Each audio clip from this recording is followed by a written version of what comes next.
what are some of the highlights of your experiences with the Space Frontier Foundation?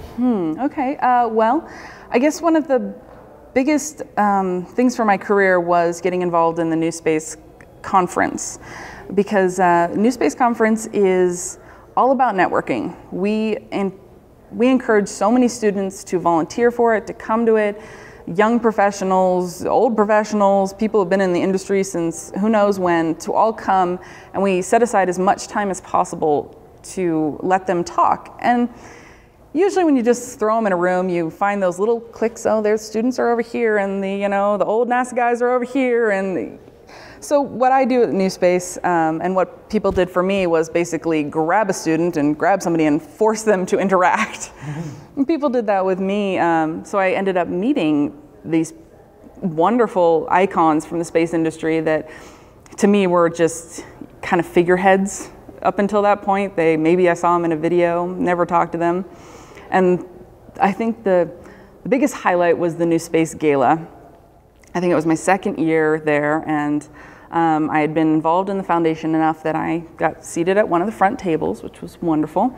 And I sit down, and I kind of look around with these big eyes going, oh Lord, here's across from me Tim Pickens, and next to him Dave Maston, and next to him Mike Mealing, and next to him Jim Muncy. All these people at this table, and I'm sitting here going, okay, what am I going to talk to these people about? And so they're incredibly friendly. I mean, if you've ever met Maston and Pickens, you can just kind of, shoot the shit with them forever. They're great, and they love talking to anybody who's getting into the industry. So I just did what any new person in the industry does. I started throwing my business cards at them. And my card has a little QR code on it. You scan it, and in my case, it takes you to a website that you can download my info or go to my Twitter feed. I hand it out, and apparently they'd never heard of it. So in the middle of a black tie gala, you have all of them pulling out their phones, downloading the app, and trying to click on my business card. So my poor phone keeps ringing as they accidentally call me. And so suddenly I'm sitting here with all these great phone numbers in my phone from Tim Pickens and Mike Mealing as they're trying to figure out what a QR code is. And then, so I thought that was just hilarious. And after 5 or 10 minutes, the fervor died down and we moved on. And about 5 minutes later, Jim Muncy goes, hey, I got it. Because he had this archaic brick of a phone that, had taken 15 minutes to download the app. So it was that moment that I went, wow, you know what? Space Frontier Foundation, NewSpace Conference really just lets you do whatever you want with these guys and have a personal experience with them, as opposed to just I'm really excited to work for you, here's my resume. So that was, kind of my story. And now anytime I see them, we laugh about it and they remember me. And it's that was probably my favorite moment from the NewSpace Conference. Well, given the opportunity, would you ever want to fly in space? Oh, definitely. To me, I think I have probably written down on my wall somewhere that I will go to space someday as a motto, because I believe that, to really settle space, to really utilize the resources, we need more than just physically perfect astronauts. We need artists, we need entrepreneurs, we need kids, everybody to go into space. And unfortunately, the problem with that right now is you do have to be a physically perfect specimen to go into space, otherwise you're going to have a really painful trip.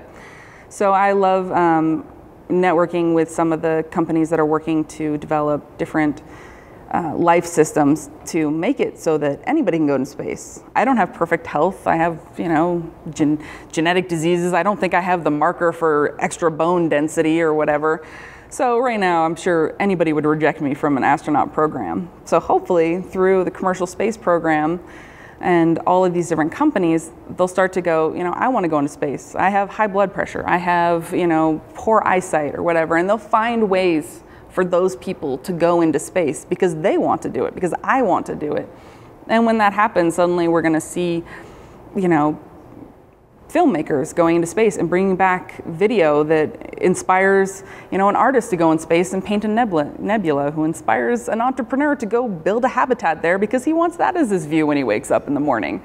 And I'm hoping that this, will snowball into space settlement. So I'm hoping within my lifetime I am one of those settlers, and my husband agrees. He's like, yeah, if somebody gives us the opportunity to move to Mars, we're moving to Mars.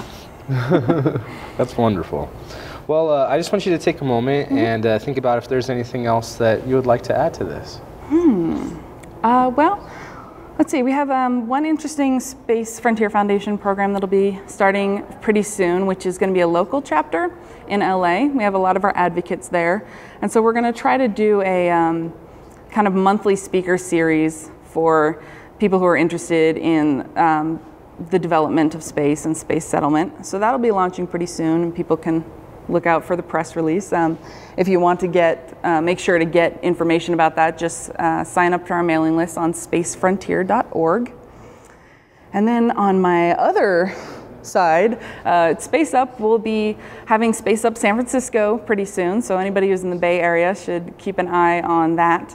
It's probably going to be in the spring 2012, and our goal for that one is to engage more of the hacker, tinkerer, artist culture, because it is so strong in the San Francisco area, and try to get some of that can-do, just make it out of bits and wibbly parts, and make something for space, because we really think that those people, their spirit just fits in perfectly with what's going on in the space industry.